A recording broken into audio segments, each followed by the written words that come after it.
BTS ya. Jungkel.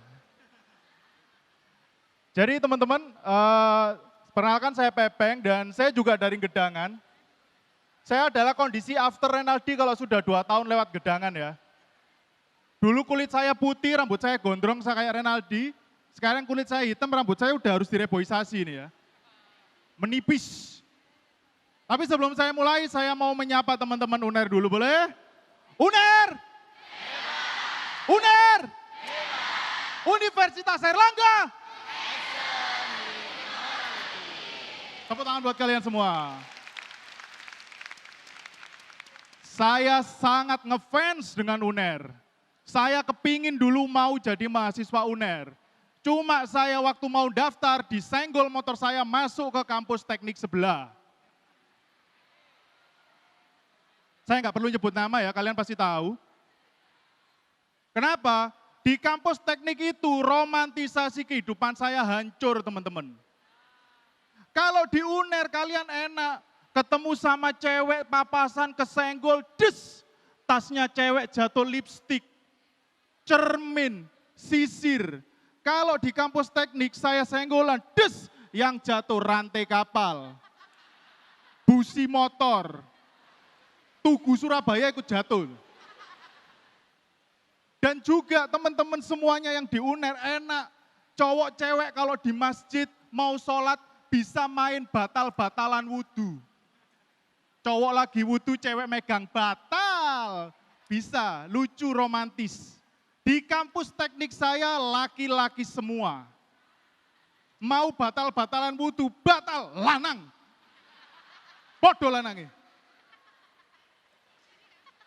Dan saya sangat mendukung, sangat setuju kalau kita semua harus ikut pemilu, berperan aktif. Benar teman-teman? Saya cuma nggak setuju kenapa pemilu dipilih di tanggal 14 Februari. Hari Valentine. Problemnya nggak masalah apa-apanya. Saya punya istri saya hamil. Kata dokter kemungkinan bayi saya lahir tanggal 14 Februari. Ini ngerepoti saya teman-teman. Kalau cari nama dulu simple, anak saya lahir 14 Februari saya namakan Valentina. Kalau nggak gitu Valentino. Sekarang 14 Februari ada Pilpres. Mau saya namakan apa anak saya? Susi Cobloswati. Yanto Belek. Kan nggak mungkin ya. Dan juga saya agak nggak setuju dengan salah satu kalimat dalam pemilu yaitu istilah golput. Orang yang nyoblos lebih dari satu paslon dinamakan golput. Ini nggak cocok. Di Korea, orang yang ngefans lebih dari satu sosok dinamakan multiple fandom. Kenapa kita nyebut golput gak multiple fandom? Gak masalah kan kalau kita ngefans BTS sama NCT, BTS sama Seventeen, BTS sama Denny Caknan. Loh, kan gak apa-apa toh. Siapa tahu mereka bisa kolaps ngeluarkan lagu judulnya Boy With Love Medot Janji.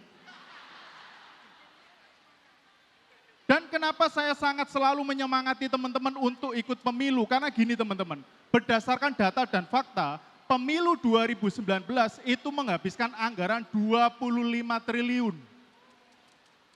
Pemilu 2024 kalian tahu berapa? 76 triliun anggarannya. Itu kalau bapak-bapak seperti saya yang suka melihara sesuatu, itu saya melihara sugar glider sampai sugar baby itu jadi satu peternakan. Dan juga kalau saya hitung 76 triliun, teman-teman di sini mahasiswa, saya hitung-hitung itu kuliah sampai wisuda, habisnya 90 juta. 76 triliun dibagi 90 juta, saya bisa menguliahkan teman-teman gratis total 800 ribu mahasiswa. Mau saya kuliahkan?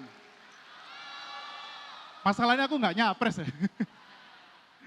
Dan gini, nah saya juga berharap kalaupun nanti pemilu, saya inginnya pemilu itu hemat. Karena kalau pemilu sampai menghabiskan dana banyak, saya nggak setuju. Saya kalau bisa anggarannya dipres. Anggaran penghematan yang pertama adalah yang bisa kita tekan adalah dari penjaga TPS. Dulu saya pernah ngalamin sendiri di kampung saya, yang jaga TPS bapak-bapak tua, yang besoknya harus kerja ngantuk-ngantuk emosional akhirnya. Daripada kita menyuruh bapak-bapak jaga TPS, mending kita kasih anak muda milenial. Terus kalau tanya, loh cara milih anak mudanya gimana? Gampang.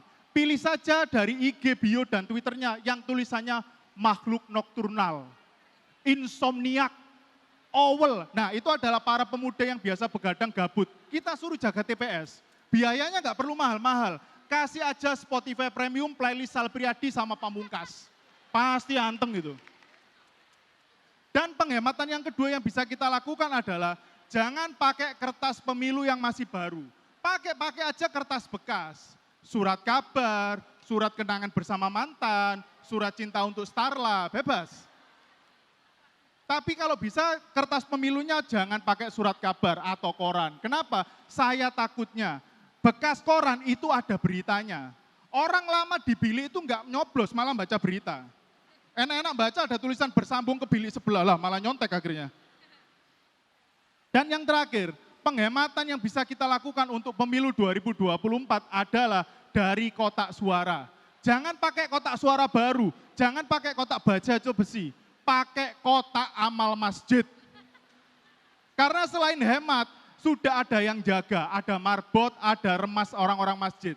Tapi minusnya adalah kalau biasanya pemilu pakai kotak suara normal, bisa dibacakan langsung. Kalau pakai kotak amal masjid, nunggu waktu Jumatan.